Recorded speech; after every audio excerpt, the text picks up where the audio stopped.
le témoignage. Celui qui se déclare pour moi devant les hommes sera défendu, ou en tout cas proclamé grand dans les cieux, et à l'inverse, celui qui renierait sa filiation, de fait, l'âme et le corps sont en difficulté. Bon, alors je pensais tout à l'heure en me disant, puisque le groupe Alpha est présent et qu'ils ont été formés, on aurait presque pu leur demander de passer un examen final et puis de venir prêcher. Mais non, on ne peut pas faire ces choses-là dans l'Église. Mais normalement, ils pourraient, à leur manière, parce que chacun nous témoignerions d'une manière différente, même si bien sûr c'est toujours l'esprit qui conduit chacun. Chacun pourrait redire, c'est ce que nous souhaitons finalement pour le groupe Alpha, que chacun puisse redire avec ses mots, ses relations, l'espace qui le caractérise, son histoire, quelque chose du Christ qui l'a visité et qui lui a permis de trouver un élan nouveau ou de porter une espérance nouvelle. Alors hier, il y avait un mariage dans cette église, on a encore quelques décorations, voilà, avec une foi plus ou moins consciente, on peut dire, voilà, pour les époux. Enfin, ils ont demandé à se préparer à l'église, alors Hélène et Bernard ont été de ceux qui les ont préparés, mais malgré tout, à leur manière, ils essayent de vivre cet espace dans lequel Jésus nous invite, et puis c'est un témoignage, puisque le couple échange des consentements pour tous ceux qui sont comme vous dans l'assemblée. Donc, et puis après, le prêtre souligne un peu 2-3 points pour rappeler effectivement que tous nous sommes appelés. Alors, voilà, donc que nous puissions, encore une fois, alors, en écoutant les textes, et puis colorer avec l'événement aussi que je vous ai donc donné là pour Sébastien. Je regardais le Saint Sébastien qui est derrière. D'ailleurs, la semaine dernière, nous étions à Rome avec les enfants du catéchisme et les jeunes de l'aumônerie, et la Providence a voulu que nous passions par la basilique Saint-Sébastien, qui est juste en dehors de Rome, enfin ça fait partie de la proximité romaine, où les martyrs ont vécu.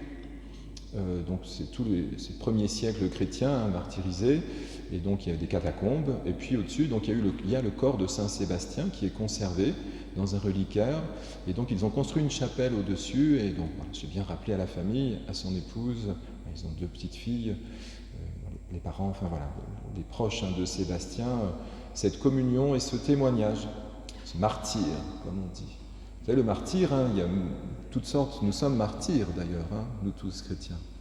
Et oui, à partir du moment où vous rendez témoignage, et que vous rendez témoignage, on a entendu Jérémie, c'est la persécution que lui semble vivre auprès de ses religionnaires. Le psaume nous l'a rappelé aussi, notre témoignage, il est toujours lié à ce qui fait de nous des guides.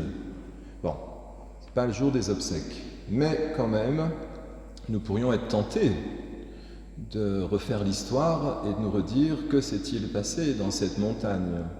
Voilà. Qui a lâché la corde en premier, qui a entraîné l'autre, je ne sais trop. Enfin, vous voyez un peu ces détails qui font que nous pourrions perdre le témoignage.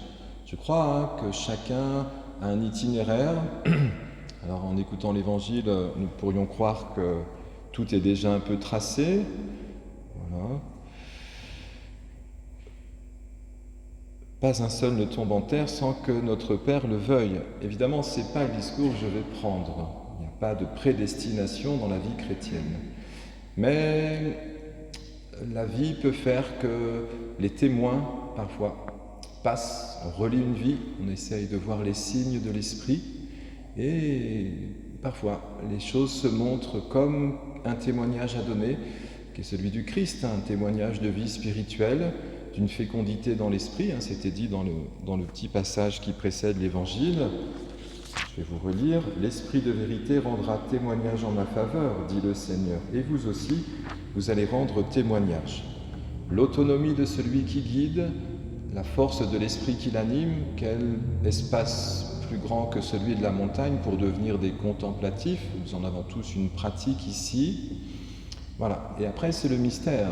Mais quand même, il y a toujours, encore une fois, ce qui fait l'artiste, et le guide en est un, celui qui se met à l'écoute de la difficulté de la vie, qui laisse l'esprit le conduire, et en l'occurrence Sébastien était croyant, et qui transmet, qui éduque. C'est ça, éduquer, c'est tenir debout. Le groupe Alpha, oui, et tenir debout, c'est pas compliqué, c'est rendre autonome celui que vous guidez. C'est le but du groupe Alpha, je l'ai dit dès le début. C'est donner une autonomie suffisante. Alors Annie qui était présente, il y a peut-être d'autres personnes qui étaient avec nous à la sortie de catéchèse. J'ai bien rappelé dans le car à la sortie, lorsque nous avons redonné chaque enfant à leurs parents, que c'était un pèlerinage, éducation. On est là pour apprendre. Alors, en plus, Rome, c'est le lieu par excellence où les témoins sont nombreux. Qu'on versait leur sang, tout de même. Voilà, bon, évidemment, bien méditer sur Saint-Pierre, Saint-Paul et bien d'autres, Saint-Sébastien, je l'ai nommé, mais tous sont entrés dans ce langage de l'esprit, cette écoute de la présence de Dieu universelle qui de génération en génération se donne, depuis Jérémie jusqu'à nous, bien avant bien sûr de ce que Adam a été nommé, mais tous sont entrés dans ce chemin où nous essayons d'aider, parce que d'autres nous ont éduqués, d'éduquer celles et ceux qui nous sont confiés ou que nous croisons sur notre route. Et l'éducation chrétienne, vous la connaissez. Voilà. Ouvrir notre cœur au don de l'Esprit pour que nous puissions rayonner la gloire de Dieu. Ben, c'est beau, Le groupe Alpha, c'est plus facile à plusieurs. C'est pour ça que la communauté se rassemble le dimanche. Et nos petites entités, qui se rassemblaient, la maison de Guylaine Bernard n'est pas si grande, on limite à 10 participants, mais quelque chose se vit de ce dynamisme, Voilà. Parce que tous, nous abreuvons au même esprit.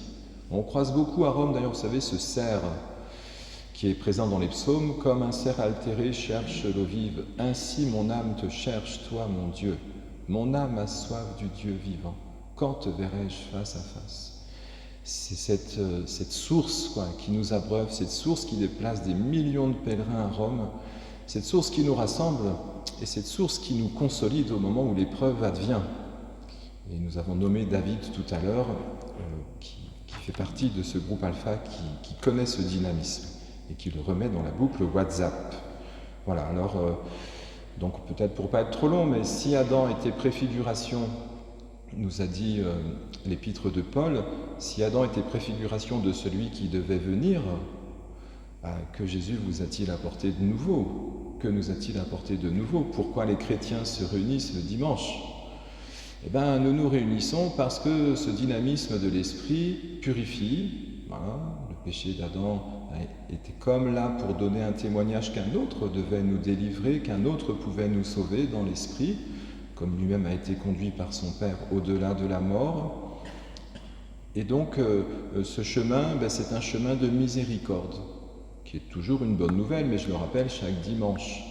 Jésus est venu pour nous libérer de peut-être notre plus grand ennemi, celui qui pourrait nous refaire l'histoire, celui qui pourrait nous ancrer dans un passé qui n'est plus, celui qui pourrait nous faire croire que demain sera un jour meilleur. Aujourd'hui et maintenant, dans l'Esprit, Dieu est là, au milieu de nous, dans nos assemblées. Il nous invite à entrer dans cette actualité de Dieu.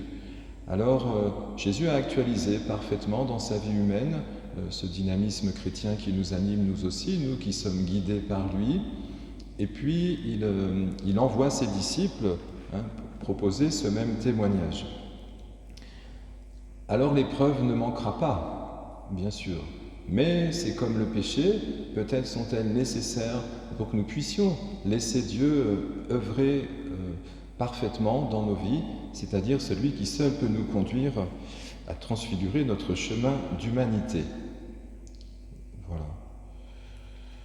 Alors la caractéristique de tout ce que je viens d'expliquer, ça a été rappelé parce que les jeunes avaient la messe tous les jours à Rome, nous avions une chapelle à notre disposition, c'est l'humilité qui caractérise Jésus, et puis qui fait aussi chanter le psalmiste, « Car le Seigneur écoute les humbles, il n'oublie pas les siens emprisonnés. » Vraiment, si nous arrivons par cet effort de conversion, et chacun là où on se trouve, le prêtre rencontre beaucoup de monde, mais tous on a le même chemin, si chacun peut réussir à actualiser cet espace de relation d'un Dieu qui va consoler, fortifier, embellir, sanctifier, en tout cas il nous accordera sa grâce. Oui, de fait, Adam a bien été celui qui a essayé de trouver le chemin, mais je vais vous citer René Girard, que je cite parfois, qui est un anthropologue, et qui nous rappelait que finalement, à l'époque des civilisations antiques, le péché n'existait pas, il n'était pas nommé. Bon, c'était dit dans l'épître de Paul. Il n'y a pas la loi, donc il n'y a pas de problème. À partir du moment où vous ne savez pas que vous êtes en infraction, on ne va pas vous le reprocher, vous ne le saviez pas. Mais la loi est venue dire, attention, et c'est ce que René Girard souligne dans ses livres, le bouc émissaire notamment, pour dire que les civilisations antiques, c'est très romain ces choses-là. Bon, c'est ce qui caractérise probablement l'Empire, on va étudier un peu plus, c'est qu'il fallait trouver quelques personnes à exécuter pour que la communauté puisse garder l'équilibre.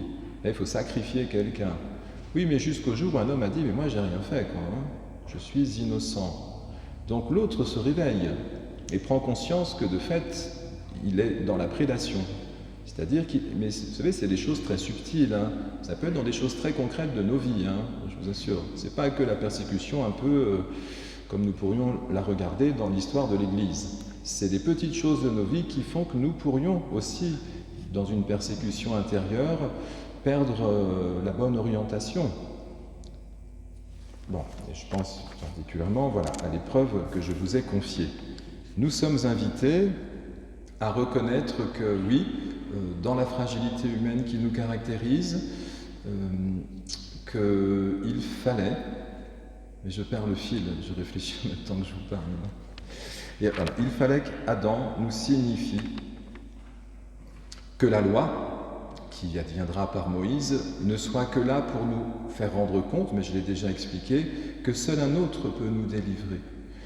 Il est inutile d'accuser le monde entier, il est utile de culpabiliser les autres ou soi-même, voilà, j'insiste pour la dimension personnelle, si ce n'est que la loi va vous dire cela. Elle va vous dire que quelque chose dans nos vies n'est pas ajusté, accordé. Très bien, mais que faites-vous ensuite? La loi montre le péché, mais elle n'en délivre pas. Qui nous délivre du péché? Eh bien, celui en qui nous remettons nos vies. Et c'est pour ça que le texte reviendra souvent, tout au long de l'année, sur cet accomplissement de la volonté de Dieu à travers le fait qu'il pardonne. C'est un chemin de guerrier à la manière du prophète Jérémie. Nous sommes invités à entrer dans ce combat spirituel pour laisser Dieu nous justifier. Vraiment, si cela nous pouvons le comprendre, nous aurons toujours des moments où, dans le creux de notre vie, nous verrons des moments difficiles, nous serons tentés de perdre la relation, et pourtant, là encore, Dieu nous invite à nous appuyer sur le salut qu'il propose. On va terminer par ça. Et si je pense que c'est ça, Jésus l'a dit, ne craignez pas les hommes. Ce qui est voilé sera dévoilé. Faites confiance, posez un acte de foi. Oui, mais c'est difficile, je le sais, mais c'est le seul chemin. Et quand on est dans une épreuve comme celle que nous pouvons traverser, chacun peut penser dans son cœur aux personnes que nous portons, et quel autre chemin voulez-vous prendre? Il n'y en a pas. Dieu seul peut nous accorder un chemin de vie au-delà de toutes les épreuves, et Jésus en a traversé tout de même un certain nombre. Alors, je vais redire simplement ce passage qui est beau et que saint Paul nous rappelle, lui qui s'est appuyé sur la grâce qu'il a lui-même reçue alors qu'il était persécuteur des chrétiens, nous l'avons rappelé auprès des enfants, il n'en est pas du don gratuit comme de la faute. En effet, si la mort a frappé la multitude, combien plus la grâce de Dieu s'est-elle répandue en abondance sur la multitude. Une grâce qui est donnée en un seul homme, Jésus-Christ, une grâce qui n'est donnée que dans votre réalité filiale, ce qui a fait votre baptême. Finir avec Sébastien. Sébastien est un baptisé, sa maman me l'a bien rappelé, imaginez une maman qui perd son enfant. Et c'est sur cette grâce-là que nous nous appuyons pour regarder, grâce-là que nous mettons devant les saints, Saint Sébastien et tant d'autres, comme des vivants. Voilà, alors que Jésus qui nous dit que même les cheveux de notre tête sont tous comptés, Dieu saura bien accorder à celui qui lui fait confiance le chemin qui le caractérise, l'accomplissement de toute vie, à savoir la vie éternelle.